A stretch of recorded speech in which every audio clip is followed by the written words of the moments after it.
The United States just lost a war it didn't even know it was fighting.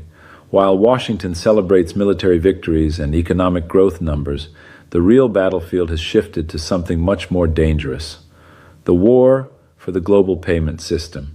This week, something unprecedented happened in the shadows of international finance.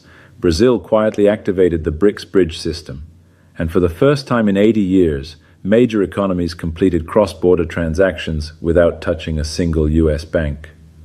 The American media is not reporting this story, but I can tell you, as someone who spent decades inside the system, this is not just another trade deal. This is the financial equivalent of splitting the atom, and the explosion is coming.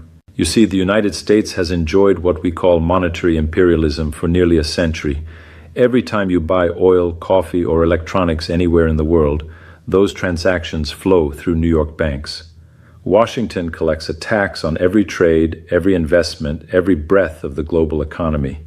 But that monopoly just ended, and most people don't even realize it happened. My name is Paulo Nogueira Batista Jr. I served as executive director at the International Monetary Fund. I sat across the table from finance ministers of collapsing nations. I know how empires fall.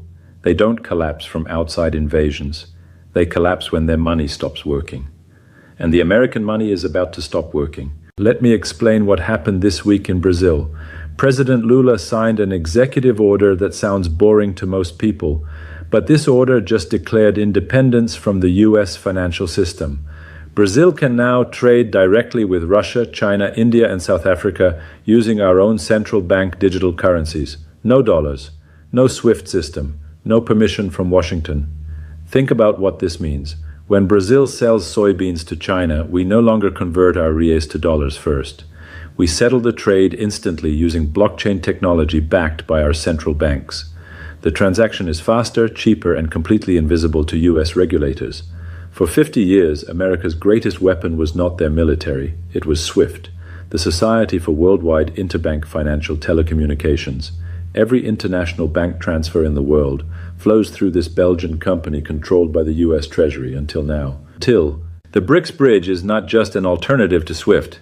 It is a declaration of war against monetary colonialism, and it's working. In November 2024, Russia and China settled $20 billion in bilateral trade using this new system. In December, India and Brazil completed energy transactions worth $15 billion. By January 2025, South Africa joined the network. The numbers are still small compared to the global economy, but remember, every revolution starts with small